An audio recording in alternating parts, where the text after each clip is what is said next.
Hey Art Wizards, Hajra here.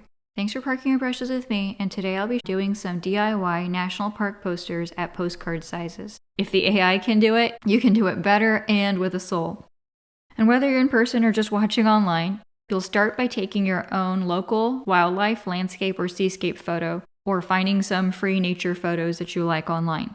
And now let's take a close-up look at some of these examples of vintage, elegant deco poster art. So this first one is a Fort Marion, and note how everything appears minimized and sleek. The analogous colors used here are flat fills, like with silk screening or printmaking prints, no gradients or blends. This next one of Yellowstone shares the same sleek and simplified design principles. Note the clear planes of background, midground, and foreground with only 2 to 3 values in each plane. And it's another harmonious color scheme. This one is almost monochromatic. This next one is of Sequoia, near where Elijah grew up, and you should be able to point out some of the same design elements here. And now the Grand Canyon, a lovely analogous color scheme here, really loving these soothing violets and dusky red violets. I think that was a great choice. And this next See America poster really captures the grandeur and feeling of vast and soothing natural space that all these posters are striving for. It checks all the same boxes for sleek style and 3 plain differentiations and solid color fills.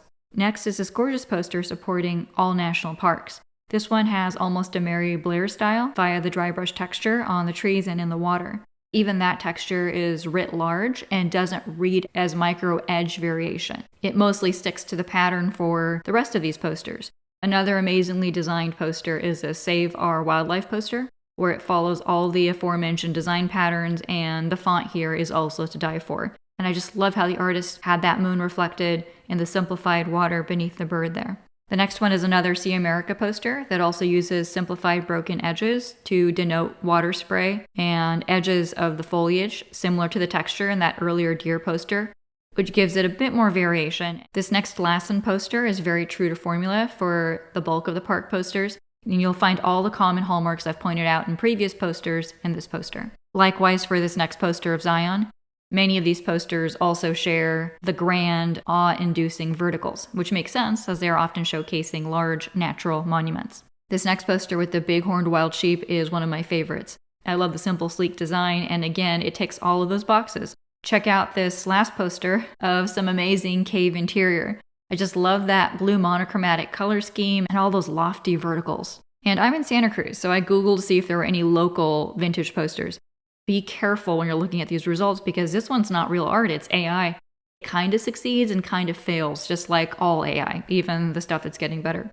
Among other design errors, there are too many colors, almost the whole spectrum, and also too many little tiles that confuse the 3-plane designation. As a real human myself, let me show you how I emulated the sophisticated, unique art style of these deco posters that can also be utilized in silk screening, printmaking, or stained glass projects. So first I started with a master study, which is usually how I roll, to walk in another artist or era's art style. I picked this old poster that reminded me of my visit to Santa Fe during a physics fellowship, and I went with a secondary color scheme of green, violet, and orange for the color fills. With a gray standing in for black, again no gradients, and little to no edge diversity. In my version, I did it at ATC size at a 2.5 by 3.5, which again is artist trading card size. It's convenient, and I'll be able to pop them into the local little ATC gallery displays at either Lens Arts or the Santa Cruz Art League. Again, not my usual more detailed style, but such a fun vintage vibe and very similar to my stained glass designs and screen print designs I've made in the past. It's nice to visit different parts of your art brain. It keeps you mentally spry with new challenges. For my original postcards in this style, let's look at some photos I took of Pigeon Point Lighthouse, which I also recently did as a small ATC. Elijah and I particularly liked all the yellow mustard blooming in the spring in this area, and he thought it would be fun to make the yellow mustard more of the focal point. So I drew up my postcard sketch that combined the mustard blooms foreground with the rocks and lighthouse midground and the sky background.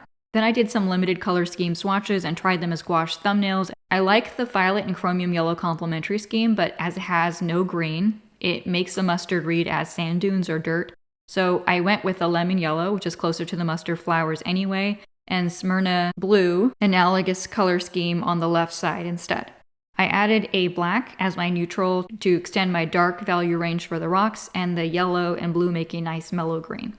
Since I have my colors all mapped out, I can just paint them in as solid gouache fills, and I was really happy with the retro result. White is another neutral I got for free and used for the foam of the crashing waves. I did one more original. This one was a great blue heron, because a pair of them live near us and sometimes visit my front or backyard area. In fact, I just saw them flying by with nesting materials last week like extant dinosaurs. So I applied the same design principles to simplify the heron photo into a vintage park poster sketch. Again, you want exact, elegant, sleek, and simplified shapes. Then I did a low chroma complementary color scheme in dark ochre and metallic blue-gray gouache with white and black to extend value range in both shades and tints. Well, Art Wizards, hope this inspires you to create your own vintage Art Deco style wildlife or nature poster onto a postcard. If you're watching online, feel free to email me if you want to share for help or input or just to share some lovely art. Again, I'll be getting back to weekly, longer videos soon, including live streams to support quality traditional art practice.